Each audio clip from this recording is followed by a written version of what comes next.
Hola, ¿qué tal? Muy buenas tardes. Bienvenido una vez más a La Hora de Nexos, programa que tiene hoy su segunda emisión y en el que podremos ver las creaciones audiovisuales de los estudiantes universitarios. Esta vez, desde la Casa Estudiantil, me acompaña, como cada sábado, Susana. ¿Cómo estás? Muy bien, Andy. Feliz de compartir contigo cada emisión de Nexos, el canal de la Universidad de La Habana, que se transmite semanalmente por la frecuencia de Canal Habana. Luces.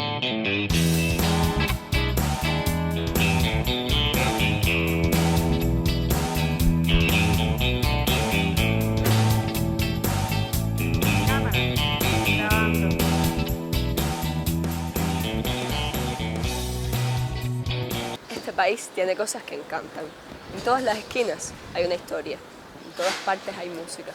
Y la gente es diversa, como un caleidoscopio de maneras de hacer, de sentir, de vivir.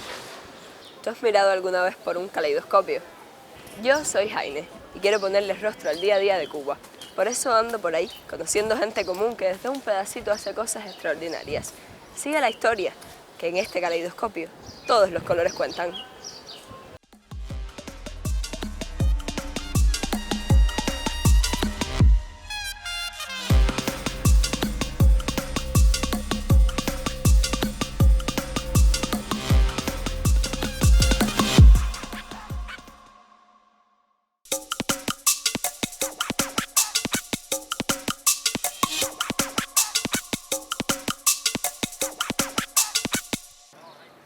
Yo me llamo Yeri y básicamente lo que hago es trabajar con personas para ayudarlos a que se empoderen. Mi nombre es Tania y desde hace varios años ya trabajo temas que se concretan en escuelas, trabajo por mejorar la salud en nuestro contexto, trabajo por mejorar los procesos de comunicación educativa para tener una educación diferente. Trabajo porque haya mejores relaciones de género equitativas entre las personas, sobre todo entre niñas y niños. Trabajo con la infancia dentro del contexto escolar. ¿Qué significa que la gente se empodere? Bueno, que la gente se empodere y que tome sus propias decisiones, ¿para qué sirve? ¿Para qué estaría sirviendo en Cuba hoy que la gente se empodere? Imagínense una rendición de cuentas en el barrio. Que la gente vaya ahí, que la gente participe, que la gente le diga claramente a sus representantes qué es lo que quieren, qué es lo que necesitan, a partir de sus propias necesidades. Eso es empoderamiento. Una vez que descubrí qué cosa era gobierno electrónico, siempre me puse a pensar, porque el gobierno electrónico tiene un área que es de administración pública, etcétera, que es muy como de corte legal, jurídico y con esa onda. Pero uno empieza a leer y a querer traer eso que está leyendo un poco más para su campo, para su área, y entonces nos empezamos a preguntar cómo o qué rol juega la información dentro del gobierno electrónico. Entonces, ¿cómo podemos hacer para que esa información tenga su papel, su protagonismo, cumpla su función dentro del gobierno electrónico? Bueno, a ver, yo antes trabajé en el CESPO, me gradué, empecé a trabajar en el CESPO con dinámicas de centro de información, brindar servicios y productos de información. Bueno, una vez que terminé ahí mi servicio social, vengo para la facultad y en la facultad vengo que hay una dinámica interdisciplinar. La facultad trabaja en 3 espacios importantes que tiene que ver con gobierno, comunidad, empresas, y me gusta esa dinámica. Además, dentro de la disciplina en la que me desarrollo, que es gestión de información y gestión del conocimiento, es una disciplina que se relaciona mucho con estas dinámicas de innovación, de gestionar conocimiento. Y dentro de la dinámica de proyectos que lleva la facultad, me incorporo a uno de estos proyectos y uno de estos proyectos tiene que ver con los temas de desarrollo local. Hay una señora que atiende la oficina de atención a la población y nos dijo alguna vez que iba en una bicicleta a responderle a la gente, a visitar cada una de las instituciones que habían sido demandadas de alguna manera por los ciudadanos para encontrar respuesta a sus preguntas o a sus quejas. Esa mujer que recibe seguramente no el mejor salario del mundo, esa mujer que va en bicicleta a cada una de las instituciones porque tampoco tiene un transporte para desplazarse, a esa mujer yo le pregunté si no había encontrado un trabajo mejor, si no había encontrado una oferta que le resultara más atractiva. Y esa mujer me respondió que aun cuando la encontrara, ¿cómo era posible traicionar a la gente que ella representaba? ¿Cómo era posible dejar abandonada a la gente que se acercaba a ella todas las semanas para plantearle una queja o un problema que tenía que ver, qué sé yo, con vivienda o con infraestructura o con cultura, con cualquiera de los sectores que pueden formar parte de la gestión del desarrollo local. Esa mujer vale $1 millón y representa, probablemente desde el anonimato, a una de las tantas personas que en este país están fajadas con los ciudadanos de a pie para tratar de ofrecerles a los ciudadanos de a pie un compromiso, una esperanza y un proyecto. La verdad es que no es muy común quedarte haciendo arquitectura de información para sitios de gobierno. Se usa más con fines un poco más comerciales. No ha sido común hasta el momento que comunicadoras y comunicadores se dediquen a trabajar en función de maestras, maestros, de niñas, niños, en función de proyectos socioculturales, en función de la salud, de las personas. No ha sido común, pero insisto, en Cuba, en la Cuba de los últimos años eso ha crecido bastante, o por lo menos ha crecido. Y yo creo que va a seguir creciendo. Creo que todavía hay profesionales que no se sienten identificados con esta tarea, en muchas ocasiones no se sienten tan siquiera motivados, que creo que la falta de motivación viene mucho por el desconocimiento sobre qué podemos hacer en la práctica. Como parte de mi propia práctica profesional, yo no habría llegado a la comunicación para el desarrollo. Yo creo que llegué a la comunicación para el desarrollo como parte de un deber de impulsar un proceso, o por lo menos aprender de un proceso que estaba siendo impulsado en la facultad y del que no podía estar al margen. En ocasiones me siento sola, en ocasiones cuando en el departamento hablamos de este tipo de periodismo, que yo me atrevo a seguirle llamando un nuevo tipo de periodismo, aunque muchos no lo consideren así, a veces predominan todavía concepciones tradicionales y está bien que predominen porque el periodismo sigue siendo el trabajo de los medios, sigue siendo el trabajo del profesional de la noticia y de la información en los medios de comunicación masivos. Sin embargo, me gustaría que en el contexto de la propia Facultad de Comunicación, en el contexto de los medios cubanos, ya que son medios cubanos y por ser medios cubanos son medios públicos y medios socialistas, este camino siguiera avanzando. Y Caleidoscopio propone un espacio para conversar con invitados e invitadas que llegan hablando en plata sobre el desarrollo y sus caminos. Hoy nos acompaña Ada Guzón, directora del Centro de Desarrollo Local y Comunitario.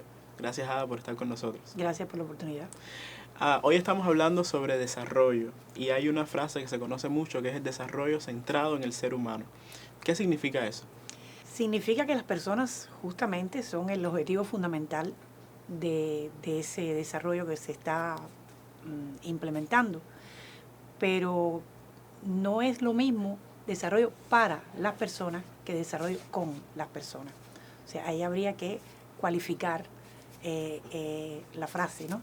Porque puede que pensemos que estamos trabajando para las personas y sin embargo no estamos justamente en las líneas que esas personas están esperando que se prioricen. Por lo tanto, tiene que ser con las personas, un desarrollo construido a partir de un proceso participativo y creo que nosotros tenemos todas las posibilidades de hacerlo. De entrada tenemos la Ley 91 de los consejos populares, que a mi juicio está subutilizada. O sea, abre un espacio importante que sería bueno aprovecharlo para que se pueda hacer ese desarrollo con la persona.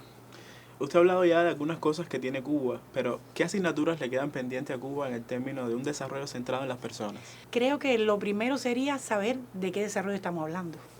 O sea, además el desarrollo tiene diferentes escalas y yo me centraría en la escala local, que es la escala de las personas. En primer lugar, creo que hay un concepto muy fuerte de que el desarrollo es crecimiento económico. Uh-huh. Y no es tan así. El desarrollo tiene que ver con varias dimensiones. Tiene que ver con la dimensión económico-productiva, por supuesto, porque es la que lo sostiene en primer lugar. Pero tiene que ver con la dimensión ambiental, tiene que ver con la dimensión institucional y tiene que ver, mucho que ver, con la dimensión sociocultural.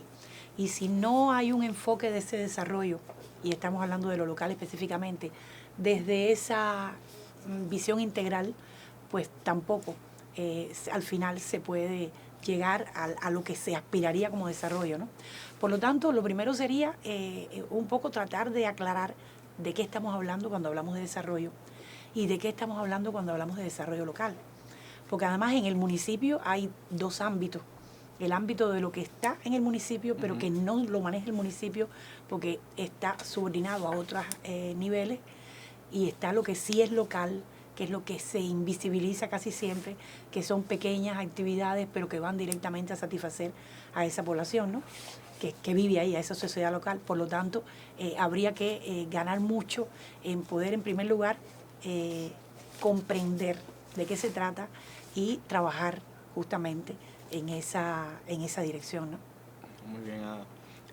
Por último, Ada, pensemos ahora que usted tiene como el poder de poner cosas en las personas, ¿no? En todos los cubanos y las cubanas. ¿Qué nos pondría en las manos a los cubanos y a las cubanas? La cultura del desarrollo. La cultura del desarrollo que nos hace muchísima falta. Desde hace mucho tiempo lo que más tenemos es cultura de la sobrevivencia.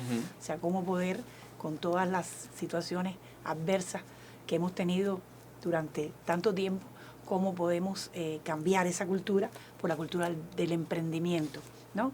Y ese emprendimiento desde las personas y con las personas, lo que decíamos al principio, ¿no? O sea, cómo lograr hacer procesos participativos que puedan llevar de verdad las líneas estratégicas de los municipios a ser implementadas, cómo los espacios desde el gobierno, los espacios de convocatoria se amplían, cómo se hacen de verdad participativos para poder encaminar estos procesos que tanta falta nos hacen, porque estamos hablando de 168 municipios, 168 sociedades locales que tienen muchísimo que ganar con ese desarrollo a esa escala.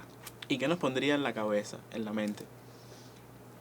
Toda la inteligencia que tienen los cubanos y sobre todo el amor por lo que se hace, por la escala pequeña donde vivo, que me importe, que yo sea responsable de ese entorno y que contribuya a que cada vez sea mejor, ¿no? Eso, en primer lugar, lo pondría. ¿Y en el corazón? Pues además del amor, el compromiso. Compromiso Las igual ganas, con todas estas transformaciones. Las ganas de hacer las cosas y de no esperar pasivamente a que otro las haga. El pedacito que nos toca, hacerlo. Muchísimas gracias, Ada, por estar con nosotros. Gracias a ustedes. Le damos las gracias a Ada y usted siga la historia.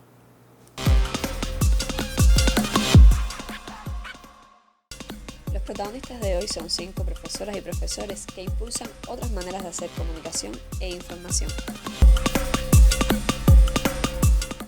Estamos hablando de Cuba. En un primer momento fue necesario claridad sobre todo lo que podía aportar la comunicación al desarrollo del país, de las comunidades. Eso yo creo que ya lo logramos. En un segundo momento es necesario, y yo creo que hemos avanzado mucho en este segundo punto, es necesario que se piensen y organicen los mecanismos para que eso camine. En un segundo momento, que es yo creo en el que nos encontramos y en el que hemos avanzado bastante en los últimos años, tenían que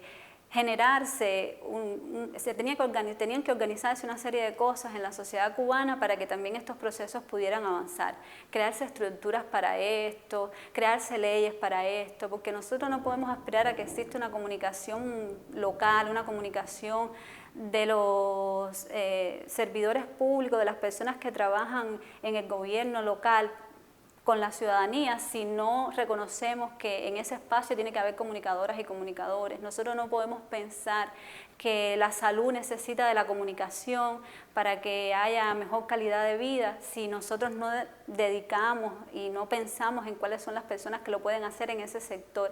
Bueno, en el tiempo que llevo trabajando, evidentemente que la plataforma de Centro Habana finalmente la hayamos podido concretar y que esté ahora mismo online, que haya tenido el impacto que está teniendo. Evidentemente nos faltan muchas cosas para aprender y por mejorar, pero creo que es un resultado de trabajo que te alegra mucho y que te da impulso para seguir adelante y seguir aprendiendo y seguir ayudando a crear una sociedad que sea más abierta y más democrática. Entonces me fui hasta la oficina cubana de la UNESCO a conocer a Elena Nápoles. Ella fue iniciadora de los estudios de comunicación para el desarrollo y nos puede contar un poco más sobre el origen del trabajo de nuestros 5 protagonistas. Es que la facultad de hace 4 años no es la facultad de ahora, ni la disciplina de comunicación para el desarrollo de entonces es la misma de hoy. Los inicios de los estudios sobre comunicación para el desarrollo en la facultad en realidad se remontan a los años 90. Y es muy interesante que justamente ese fuera el momento en que se gesta todo ese movimiento, porque tiene que ver, como es lógico, con las propias condiciones del país. Habría que partir que cualquier modelo de comunicación para el desarrollo tiene que responder a un modelo de desarrollo que se está gestando o a un desafío de desarrollo que se presenta. Y en los años 90 eso adquiere un cariz muy particular en el ámbito cubano y por lo tanto se entiende de modo muy natural la necesidad de ir trabajando sobre esos problemas de desarrollo desde un enfoque comunicacional. Eso se fue fortaleciendo con un trabajo que estaba haciendo la profesora Raiza Portal Moreno, que empezó con el apoyo a los talleres de transformación integral del barrio. Y ahí está justamente la semilla de este trabajo que en los años siguientes se fue logrando. En paralelo con ese trabajo, con los talleres de transformación, se trabajó con personal de salud pública. Igual desde el mismo enfoque de formación de capacidades. Se seleccionaron un conjunto, se abrió una maestría, ediciones de la maestría en Ciencias de la Comunicación que había entonces para enfermeras, para personal del sector de la salud. Y se fue creando un conocimiento propio sobre cómo abordar estas cuestiones con personas que no venían del ámbito de las ciencias de la comunicación. A mí me alegra muchísimo ver realmente cómo a la vuelta de 4 o 5 años, esa contribución ya no es únicamente una contribución desde la investigación. No es que esté demeritando ese enfoque, por el contrario, pero la facultad ha pasado también a una acción mucho más evidente y mucho más clara, que ya va al acompañamiento de los actores de estos diferentes espacios para ir no solo desarrollando capacidades, para comprender el proceso, sino para transformar la realidad en un sentido muy concreto. Una de las cosas que a la que la cátedra ha ayudado es a una feria que tenemos desde hace años en nuestra facultad, que se llama justamente como este programa, Caleidoscopio. Yo creo que sirvió incluso de inspiración para este nuevo proyecto, esta nueva idea, y que aparentemente es un evento, porque incluso tiene premiaciones, se les da reconocimiento a las personas que participan, la facultad lo avala científicamente, pero la esencia de ese evento, como nació, y las razones por las cuales nació, tiene que ver con el intercambio. Tiene que ver con poner en común lo que tanto los miembros de la cátedra como otras personas de la facultad, de la universidad, del país, están haciendo en materia de comunicación e información para el desarrollo. De hecho, este es un evento que surge en el año 2009, cuando todavía la cátedra no había nacido, cuando todavía no se había fortalecido la interdisciplinariedad, cuando todavía no habíamos publicado juntos, y nació con la intención de que los estudiantes y los profesores que estaban trabajando temas de comunicación para el desarrollo tuvieran un momento para encontrarse y decirse mutuamente, compartir qué es lo que habían hecho a lo largo del curso. Y después fue creciendo un poquito más cada curso, cada año, hasta que llegó la cátedra. Sin duda la cátedra lo ha catapultado. Esta cátedra tiene muchos colores porque tiene una diversidad de pensamiento notable, e incluso no hacia adentro, sino en articulaciones también con otros centros y con otros pensamientos que consolidan esa diversidad. Tiene una diversidad generacional, venimos de experiencias de vida distintas, y el hecho de que vengamos de experiencias de vida distintas hace que el diálogo sea probablemente más interesante. Y al mismo tiempo tiene una diversidad en los caracteres. Aquí hay gente de todo tipo, más alegres, menos, más dialógicas, menos, pero hay una voluntad en todo caso de llegar a un punto común que parte de una convicción de inspiración por la contribución que puede hacer la cátedra en el proyecto de país. A mí me gustaría pensar que yo dejé si no un método de trabajo, por lo menos una sensibilización diferente hacia la producción comunicativa. A mí me gustaría pensar que dejé una manera distinta de mirar a las personas ya no tanto como fuentes de información, sino como sujetos creadores y sujetos creativos, porque en realidad son sujetos creativos. Me gustaría continuar, tiene una segunda etapa, continuar con este trabajo, perfeccionar debilidades que se han presentado y bueno, formar parte también de otros proyectos que tengan otras perspectivas de trabajo u otros objetivos, pero siempre con este concepto de ayudar a que las personas entiendan la información como un recurso importante para tomar decisiones. Bueno, fundamentalmente leer mucho. Leer mucho y leer no tanto sobre información, sino también sobre comunicación. O sea, ser cada vez más interdisciplinar, más transdisciplinar, aprender más de las otras carreras, sin obviamente dejar también de aprender de lo mío y de mi área, pero lograr que el diálogo entre nosotros mismos sea más diáfano para que entonces el diálogo con los que están fuera del proyecto pues también sea más llevadero. Hoy conocimos a solo 5 de las profesoras y profesores que integran la Cátedra de Información y Comunicación para el Desarrollo, una apuesta por el diálogo, la participación y el trabajo colectivo. Esta historia está lejos de terminar, así que no te pierdas, que Caleidoscopio está lleno de historias de nosotros, historias comunes, historias de a pie.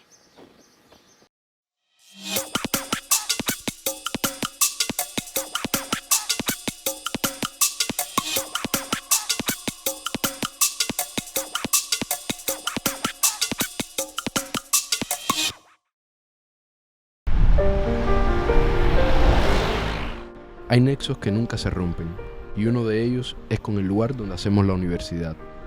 Siempre se recuerda con nostalgia el aula donde dimos clases, las noches de café por una prueba pendiente, los festivales de cultura, la euforia con la que apoyamos a nuestros equipos en los torneos deportivos, los momentos de risa con los amigos. Ser universitario es una experiencia asombrosa, y Nexos, la vía para hacerte partícipe de ella.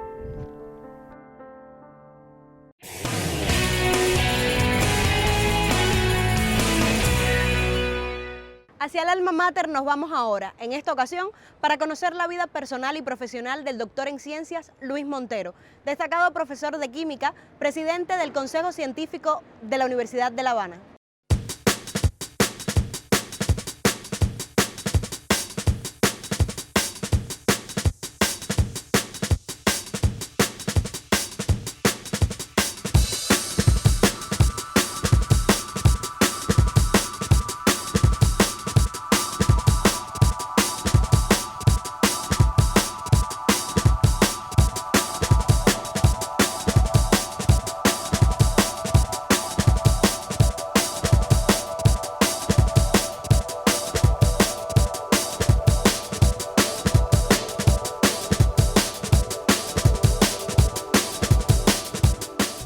Hola, desde Nexos te invito a conocer la Universidad de La Habana con las personas que le dedican mayor parte de su día a esta casa de altos estudios. Acompáñame, que este tiempo es muy valioso, porque ellos llevan consigo el alma mater.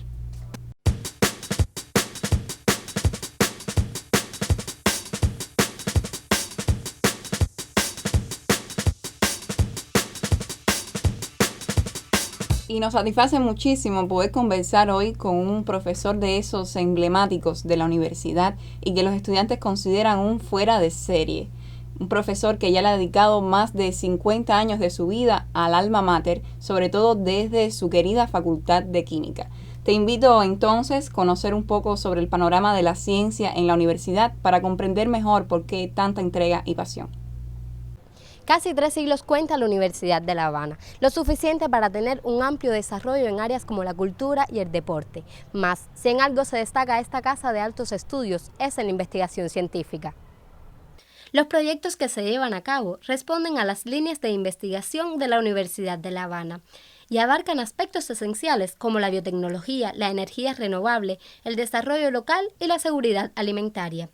Nosotros elaboramos fundamentalmente un bioestimulador de crecimiento vegetal, un bioregulador. Este producto se le aplica a las plantas y estimula el crecimiento vegetal y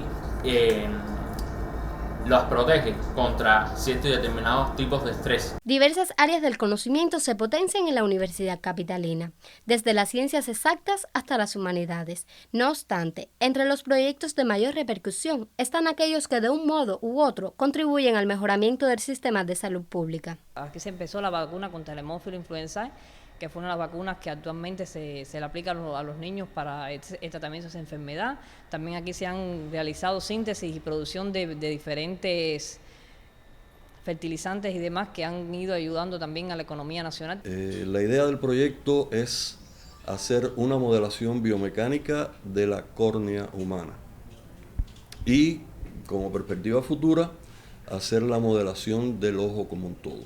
Con este mecanismo, primero, los cirujanos puedan investigar nuevos mecanismos de operación y que las operaciones que ya se desarrollan obtengan mejores resultados. La mayoría de las iniciativas novedosas enfrentan trabas en su proceso de consolidación. Sin embargo, los jóvenes han encontrado en estos proyectos una oportunidad para adentrarse en la investigación. Estar vinculado primeramente a un proyecto es muy ventajoso porque nos permite desarrollarnos como profesionales. Es decir, nos brinda la posibilidad de investigar, de hacer trabajo científico, participar en eventos. Las jornadas y los foros científicos, así como los galardones otorgados a quienes se destacan por su labor, estimulan la creación de nuevos proyectos y hacen de la Universidad de La Habana un referente en cuanto a la investigación científica en Cuba. Ha sido un trabajo en equipo para Alma Mater.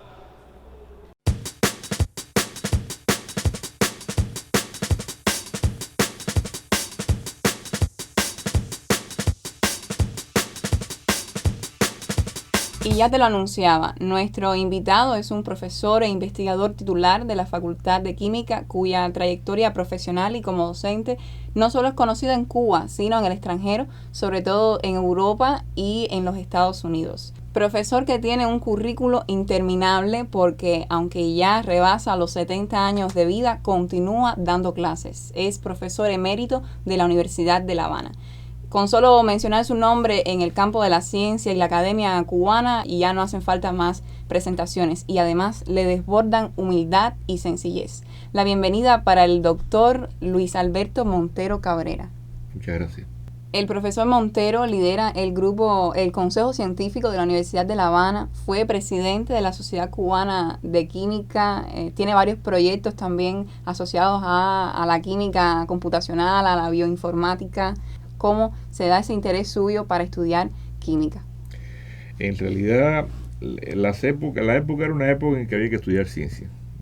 Todos los jóvenes que en aquella época teníamos inquietudes de todo tipo, la ciencia era parte de la necesidad que el país planteaba como meta normal.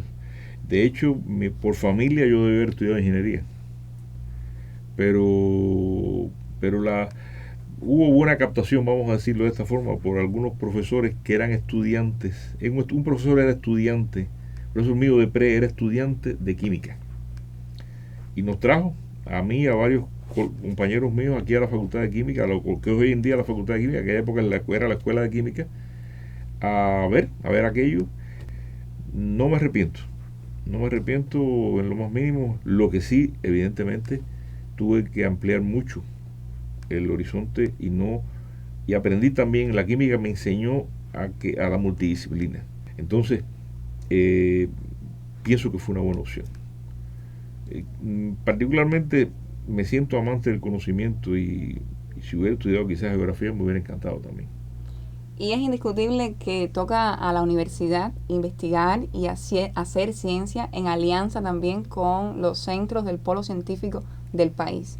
A su juicio, ¿qué retos tiene la planificación, organización y control también de la actividad científica desde la educación superior? El polo científico fue un fenómeno que ocurrió en los años 80. Ya desde mucho antes Fidel había promovido la creación de centros científicos asociados a la universidad. Esto no es más, o sea, evidentemente en Cuba era original y era patrocinado por Fidel, pero esto no es más que seguir lo que promulgó la reforma de Córdoba, que estamos cumpliendo 100 años este año de la reforma universitaria de Córdoba, la que ella quiso implantar en Cuba. Esto no es más que seguir la Universidad Desarrollada Y Europea. entonces, la importancia de las ciencias La para ciencia, el país. la ciencia en la universidad y en el país, la ciencia determina si un país es rico o es pobre. No en forma directa, o sea, no porque ahora alguien en un laboratorio de la universidad produzca algo, mañana Cuba va a ser rica. Eso es todo un sistema, incluso cuyas conexiones no están predeterminadas. Pero para que un país tenga desarrollo, para que un país funcione de acuerdo a los tiempos, para que un país pueda utilizar las nuevas tecnologías de comunicación, tiene que tener una infraestructura científica al menos mínima. Y el lugar ideal para esa infraestructura científica es la universidad. Las universidades, no la Universidad de La Habana solamente, las universidades. Y en ese sentido hay que decir que si Cuba quiere ser, como tiene que ser, como inevitablemente será, un país rico, un país donde su población disfrute de determinado bienestar, eso se fundamenta en una universidad científica. No se conoce caso de país que haya progresado sin haberlo hecho. La universidad es una pieza clave, reconózcase o no, pero es una pieza clave en esa trama. Y usted, que ha estado haciendo ciencia desde la universidad también tanto tiempo, ha recibido los más diversos reconocimientos que puede tener un científico, un investigador y un profesor, desde el premio Tiza de Oro que concede la FEU a los profesores, hasta premio de la Academia de Ciencias de Cuba, la orden Carlos J. Finlay, distinción por la educación cubana, en fin, entre tantos reconocimientos que usted acumula, ¿cuál es el que atesora con más cariño, el más importante para usted? Saber que un estudiante sintió utilidad en lo que yo le dije. Esa sola cuestión. Saber que un estudiante, he visto ex estudiantes míos desenvolverse en los más diversos escenarios. Y ver en esos estudiantes un reconocimiento tácito de que yo pude haber contribuido de alguna forma a su éxito o al éxito de lo que él hizo en el país o lo que él ha hecho en el país, eso es un premio increíble. El reconocimiento, nuestro egoísmo natural, nuestra natural tendencia a buscar, a sabernos útiles o sabernos dignos de existir, se satisface con esas cosas. Y te puedo decir, bueno, de medallas, si yo te dijera que es más importante la Finlay que la Fran País, no, de ninguna forma. La Finlay es un reconocimiento que afortunadamente vino cuando tenía que venir a mí como científico, excelente, y la Fran País vino cuando tenía que venir a mí como docente, excelentemente. Y creo que para mí son las más importantes de los reconocimientos. ¿Y qué piensan los estudiantes sobre el profesor Montero? Vayamos ahora a la Facultad de Química para conocer estas opiniones y la de sus colegas.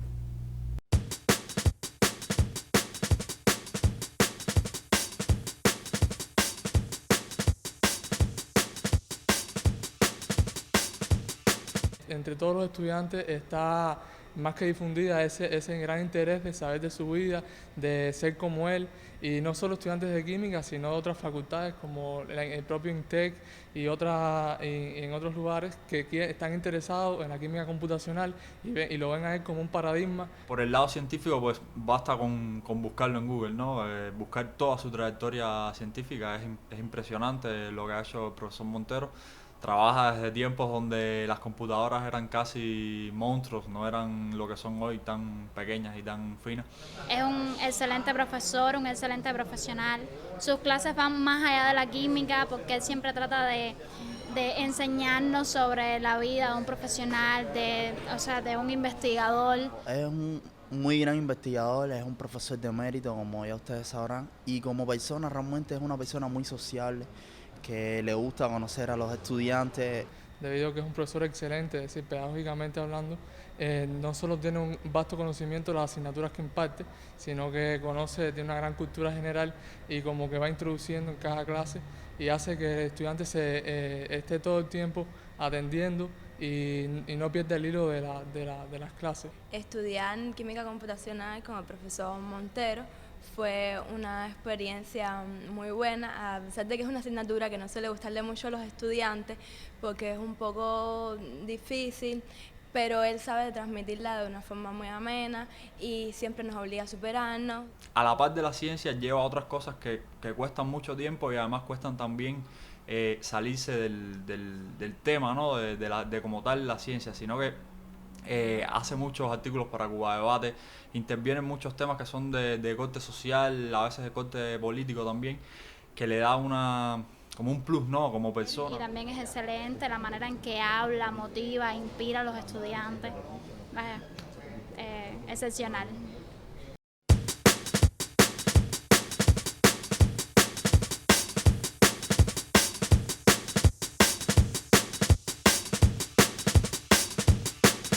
Y continuamos en el estudio conversando con el profesor Luis Alberto Montero Cabrera. En el profesor Montero hay una mezcla irremediable de la ciencia con el magisterio, y esto quizás tenga que ver con su debut como maestro, como lo hicieron muchos adolescentes, igual como usted con 14 años, en la campaña de alfabetización. Es sabido que cuando imparte química computacional, el profesor, a partir de una obra de arte, de alguna pintura de algún artista como Dalí, conversábamos, como Tomás Sánchez, cualquiera, provoca a sus estudiantes. ¿Por qué es así? ¿Qué significa el aula y las clases para usted? Ante todo, mira, el conocimiento se puede adquirir sin necesidad del profesor. O sea, tú puedes tener, hoy en día sobre todo, inclusive con la tecnología como está, tú coges un teléfono y tú quieres enterarte de algo, te lo preguntas a tu teléfono y tu teléfono te lo dice si estás conectado a internet. Desgraciadamente eso no es tan abundante todavía en Cuba. Pero bueno, eso hoy en día, la fuente de información, hoy en día y cada vez será más sencillo adquirirla. Lo que no es tan fácil de adquirir, ni será nunca fácil de adquirir, es el sentido humano de las cosas que tú haces. Y la humanidad no va con una sola ciencia, ni va con el arte, ni va solamente con el arte, ni va solamente con la cultura. La humanidad va con tu capacidad de incorporarte al medio en que te encuentras. Si tú puedes, en una clase donde vas a desarrollar ecuaciones de la mecánica cuántica, empezarla con una pieza de Dalí, de estas surrealistas espectaculares, y puedes motivar al estudiante a buscar lo más profundo de su entendimiento en el momento de impresionarse con una pieza de Dalí, aunque carece de sentido muchas veces tratarlas de entender, estás de alguna forma despertando una chispa que te va a ayudar a transmitir conocimientos que suelen ser muy abstractos. Por supuesto, los conocimientos abstractos también se pueden aterrizar. El conocimiento más profundo, el más difícil, si tú lo puedes llegar a hablar en un lenguaje que cualquiera lo entienda. Lo que pasa es que lo primero que tiene que ocurrir es que lo entiendas tú para poderlo hablar en esos términos. Entonces, me parece un elemento excelente de motivación utilizar, por ejemplo, pintura o, por ejemplo, fotografía. Pero bueno, eso es una técnica más. Mucha gente además la usa, ni mucho menos una originalidad mía. Pero bueno, es una técnica de las tantas que uno tiene que lograr para hacer lo que no puede hacer la información que tú puedes leer en un teléfono, que es la que te da una persona que ha aprendido eso antes, que lo ha practicado antes, y que va a ser un aval para ti, que puedes leer 1000 libros y no vas a tener ese aval. Por eso es que se dan clases, por eso es que la clase sigue teniendo valor. Pues si no, mira, estudiate esto y ven mañana. Bueno, vamos a seguir indagando sobre lo que significan para el profesor Montero el aula y los estudiantes e impartir clases, pero eso lo vamos a hacer después de una pausa.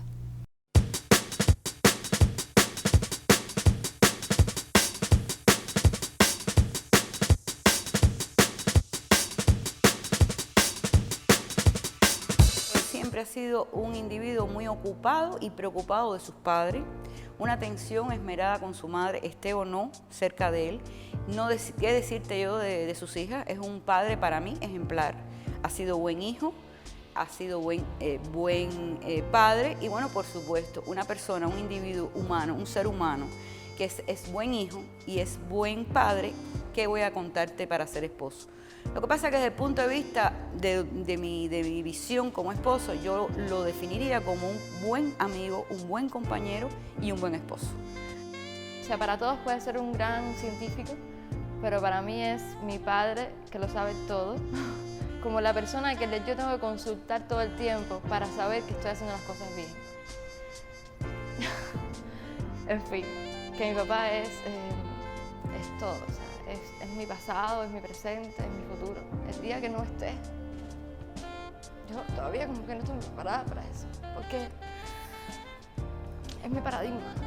No es mi científico, ¿sabes? No es la persona que me puede enseñar algo de química, es la persona que me enseña algo de la vida, todo el tiempo, cada minuto, cada espacio. Es mi guía completamente.